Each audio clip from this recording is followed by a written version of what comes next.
اعوذ باللہ من الشیطان الرجیم۔ میں اللہ کی پناہ مانگتا ہوں مردود شیطان سے۔ بسم اللہ الرحمن الرحیم۔ شروع اللہ کے نام سے جو بڑا مہربان نہایت رحم والا ہے۔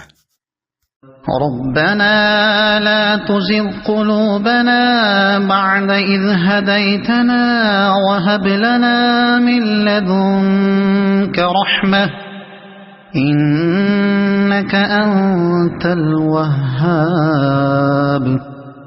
ربنا إنك جامع الناس ليوم لا ريب فيه ان اللہ لا يخلف المیعاد۔ اے ہمارے رب، ہمیں ہدایت دینے کے بعد ہمارے دل ٹیڑھے نہ کر دے اور ہمیں اپنے پاس سے رحمت عطا فرما، یقیناً تو ہی بہت بڑی عطا دینے والا ہے۔ اے ہمارے رب، تو یقیناً لوگوں کو ایک دن جمع کرنے والا ہے جس کے آنے میں کوئی شک نہیں۔ یقیناً اللہ تعالیٰ وعدہ خلافی نہیں کرتا۔ ان دو آیتوں میں 8 اور 9 میں مختلف طریق سے یہ کتابوں میں مروی ہے۔ صحیح بخاری شریف میں یہ بھی حدیث اس آیت کی تفسیر میں مروی ہے۔ ملاحظہ ہو صحیح مسلم کی کتاب القدر ایک اور حدیث میں ہے یہ لوگ خوارج ہیں۔ مسند احمد پاس اس حدیث کو زیادہ سے زیادہ موقوف سمجھ لیا جائے، تاہم اس کا مضمون صحیح ہے، اس لیے کہ پہلے بدعت خوارج نے ہی پھیلائی ہے۔ یہ فرقہ محض دنیاوی رنج کی وجہ سے مسلمانوں سے الگ ہوا۔ حضور علیہ السلام نے جس وقت حنین کی قیمت کا مال تقسیم کیا، اس وقت ان لوگوں نے اسے خلاف عدل سمجھا اور ان سے ایک جسے ذوالخویسرہ کہا جاتا ہے، اس نے حضور کے سامنے آ کر صاف کہا کہ حضرت عدل کیجیے۔ آپ نے اس تقسیم میں انصاف نہیں کیا۔ آپ نے فرمایا مجھے اللہ تعالیٰ نے امین بنایا تھا، اگر میں بھی عدل نہ کروں تو پھر تو برباد ہو اور نقصان اٹھائے۔ جب وہ پلٹا تو حضرت عمر رضی اللہ تعالیٰ نے درخواست کی کہ مجھے اجازت دی جائے کہ میں اسے مار ڈالوں۔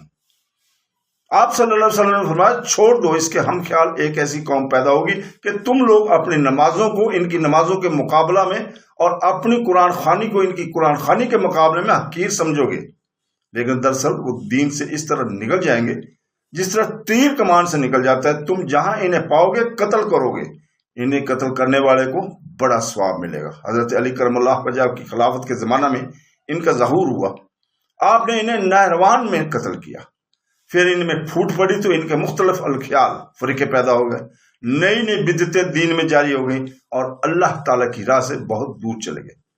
ان کے بعد قدریہ فرقے کا ظہور ہوا، پھر معتزلہ، پھر جمیعہ وغیرہ پیدا ہوئے۔ حضور کی یہ پیشگوئی پوری ہوئی کہ میری امت میں عنقریب 73 فرقے پیدا ہوں گے، سب جہنمی ہوں گے سوائے ایک جماعت کے۔ صحابہ نے پوچھا وہ کون لوگ ہوں گے؟ آپ نے فرمایا جو اس چیز پر ہوں گے جس پر میں ہوں اور میرے صاحب مسترک حاکم ابو العلا کے حدیث میں ہے کہ آپ نے فرمایا میری امت میں سے ایک قوم ہوگی جو قرآن تو پڑھے گی لیکن اسے اس طرح پھینکے گی جیسے کوئی کھجور کی گٹھلیاں پھینکتا ہو، اس کی غلط مطالب بیان کرے گی۔ پھر فرمایا اس کی حقیقی تعویل اور واقعی مطلب اللہ ہی جانتا ہے، لفظ اللہ پر وقف ہے یا نہیں، اس میں اختلاف ہے۔ حضرت عبداللہ بن عباس رضی اللہ تعالیٰ تو فرماتے ہیں تفسیر 4 قسم کی ہے، ایک وہ جس کے سمجھنے میں کسی کو مشکل نہیں، ایک وہ جسے عرب اپنے لغت سے سمجھتے ہیں، ایک وہ جسے جید علماء اور پورے علم والے ہی جانتے ہیں، اور ایک وہ جسے بجزل ذات الہی اور کوئی نہیں جانتا۔ یہ روایت پہلے بھی گزر چکی ہے۔ حضرت عائشہ رضی اللہ تعالیٰ کا بھی یہی قول ہے۔ معجم کبیر میں حدیث ہے کہ مجھے اپنی امت پر صرف 3 باتوں کا ڈر ہے، مال کی کثرت کا جس سے حسد و بغض پیدا ہوگا اور آپس میں لڑائی شروع ہوگی، دوسرے یہ کہ کتاب اللہ کی طویل کا سلسلہ شروع ہوگا، حالانکہ اصلی مطلب ان کا اللہ ہی جانتا ہے اور اہل علم والے کہیں گے کہ ہمارا اس پر ایمان ہے۔ تیسرے یہ کہ علم حاصل کرنے کے بعد اسے بے پرواہی سے ضائع کر دیں گے۔ یہ حدیث بالکل غریب ہے، اور حدیث میں ہے کہ قرآن پاک اس لیے نہیں اترا کہ ایک آیت دوسری آیت کے مخالف ہو، جس کا تمہیں علم ہو اس پر عمل کرو، اور جو متشابہ ہوں ان پر ایمان لو۔ ابن مردودیہ ابن عباس رضی اللہ تعالیٰ، حضرت عمر بن عبدالعزیز رضی اللہ تعالیٰ اور حضرت مالک بن انس رضی اللہ تعالیٰ سے بھی یہی مروی ہے کہ بڑے سے بڑے عالم بھی اس کی حقیقت سے آگاہ نہیں ہوتے، ہاں اس پر ایمان رکھتے ہیں۔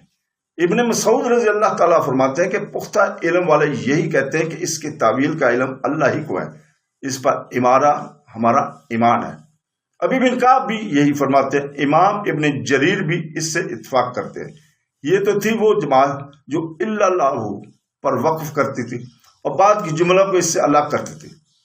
کچھ لوگ یہاں نہیں ٹھہرتے، اور اکثر مفسرین اور اہل اصول بھی یہی کہتے ہیں کہ ان کی بڑی دلیل یہ ہے کہ جو سمجھ میں نہ آئے اس بات کا ٹھیک نہیں۔ حضرت ابن عباس رضی اللہ تعالیٰ فرمایا کرتے تھے، میں ان راسخ علماء میں ہوں جو طویل جانتے ہیں۔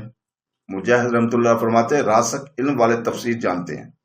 حضرت محمد بن جعفر بن زبیر رحمۃ اللہ فرماتے ہیں کہ اصل تفسیر اور مراد اللہ ہی جانتا ہے، اور مضبوط علم والے کہتے ہیں کہ ہم اس پر ایمان لائے، پھر متشابہات آیتوں کی تفسیر محکمات کی روشنی میں کرتے ہیں جن میں کسی کو بات کرنے کی گنجائش نہیں رہتی۔ قرآن پاک کے مضامین ٹھیک ٹھاک سمجھ میں آتے ہیں، دلیل واضح ہوتی ہے، عذر ظاہر ہو جاتا ہے، باطل چھٹ جاتا ہے اور کفر دفع ہو جاتا ہے۔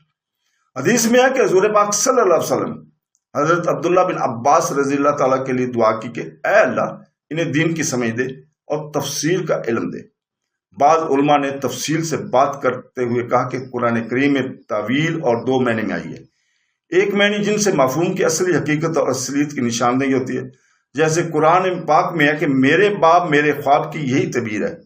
ایک اور جگہ ہے کہ کافروں کے انتظار کی حد حقیقت کے ظاہر ہونے تک ہے، اور یہ وہ دن ہوگا جب حقیقت سچائی کی گواہ بن کر نمودار ہوگی۔ بس ان دونوں جگہوں تعویل سے مراد حقیقت ہے۔ اگر اس آیت مبارکہ میں تعویل سے مراد یہی تعویل لی جائے تو اللہ پر وقف ضروری ہے، اس لیے کہ تمام کاموں کی حقیقت اور اصلیت بجز ذات پاک کے اور کوئی نہیں جانتا۔ صدق اللہ العظیم۔